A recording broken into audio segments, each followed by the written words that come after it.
What's good, YouTube? I'm the Sneaker Simeon. This week I bring you part 3 of my Air Jordan collection. Starting off with the Anthracite Air Jordan 9s. These have a charcoal colored look to it, but they are the Anthracite. These released in 2016. Uh, Very underrated colorway in my opinion. I really dig this colorway. It's very dope. These I found at a thrift store for $10 in the condition that you see them in, and which I don't mind because I beat up all my sneakers anyway. I wear the shit out of my sneakers, so a lot of my sneakers are not in great shape, but I still rock them like that anyway. Again, very underrated colorway. I really dig these. I've always been a fan of like dark grays and like the Shadow 10s, which is a shoe that I'm trying to get my hands on, but I can't find a good price on them. Another shoe with like similar dark grays will be the Bordox, which is one of my favorites. One of my favorite Air Jordans, and I've yet to get a pair, and I'm still trying to get them in a good price. Me, I don't jump on just any shoe at any price. I gotta get the right price. If not, then I just consider it a loss and just move on. Anyway, next shoe is the black and white Air Jordan 9s. Everyone knows these as the black and white Air Jordan 9s. These are from 2016. Yet, Jordan Brand and Nike try to market these as the Space Jam 9s when these released in 2016.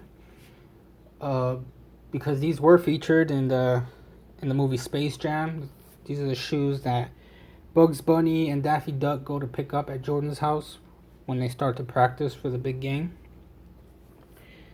These do feature the Nike Air on the insole. They try to go with the original look. Not sure how they compare to the originals because I don't own a pair of originals. I don't think I would ever own a pair of originals. They're just not worth restoring. At this point, they have released every original colorway, and yeah, the Air Jordan 9, in my opinion, is not worth restoring. These do crack. I had the 2003, which lasted me about, I want to say 15 years, which is pretty good.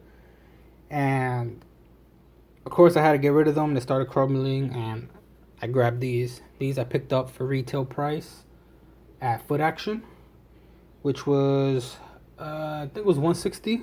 No, I'm lying. It was 200. These were 200. Uh, but yeah, it's a classic colorway, very dope shoe, very comfortable, and very happy to have these in my collection.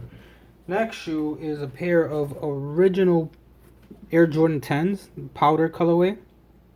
These were released in 1995. These have the size tag on the tongue.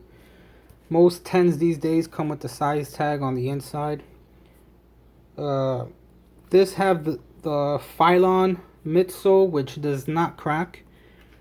So if you're ever thinking about grabbing a pair of original Air Jordan 10s, you don't have to worry about cracking. The only thing you do have to worry about is the midsole separating.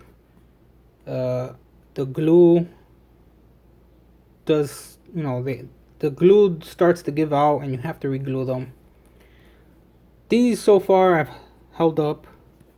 I know at some point I'm gonna have to reglue them. As you can see here, it's I don't know if you can tell, but the glue is yellowing. There's a lot of yellowing in the glue.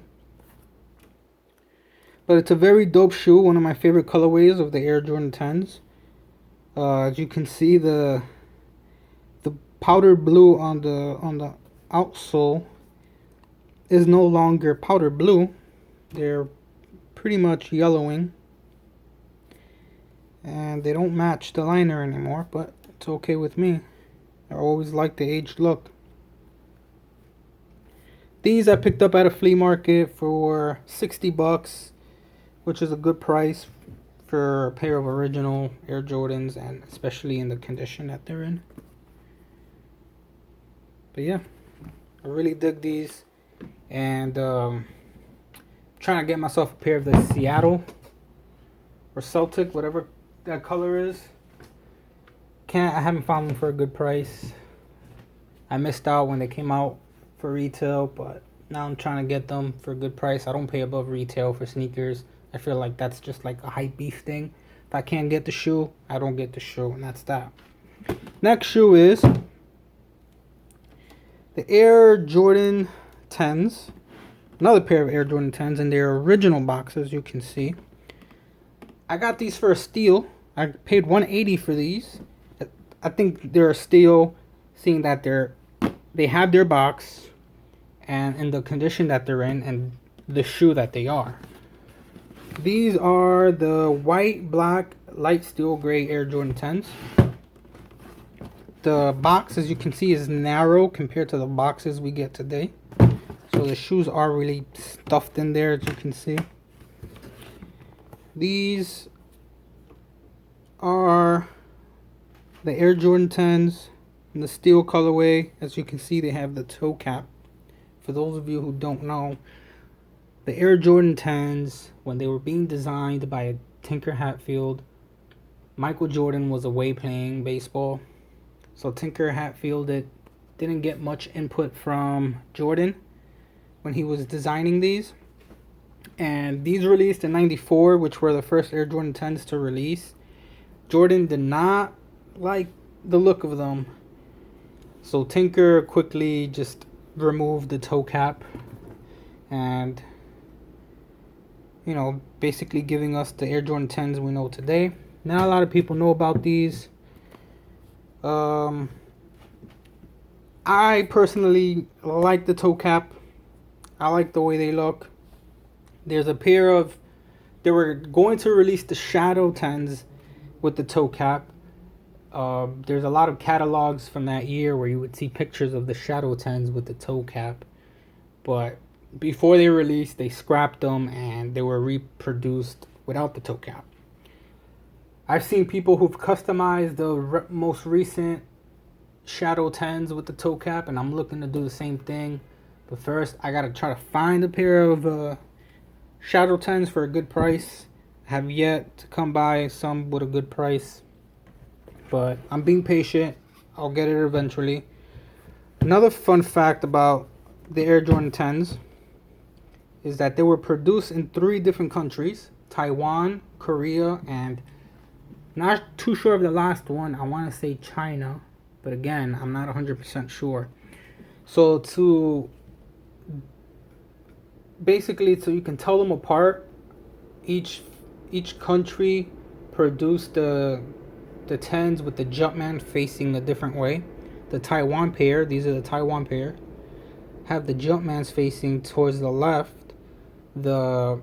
I want to say the Korean pair have the Jumpman facing each other, and the last pair have the Jumpman facing away from each other.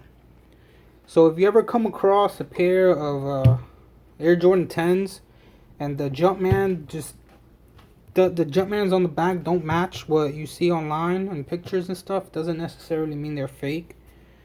It's just the country they were produced in.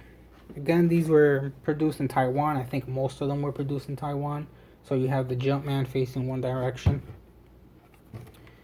Again, this one of my favorite shoes in my collection.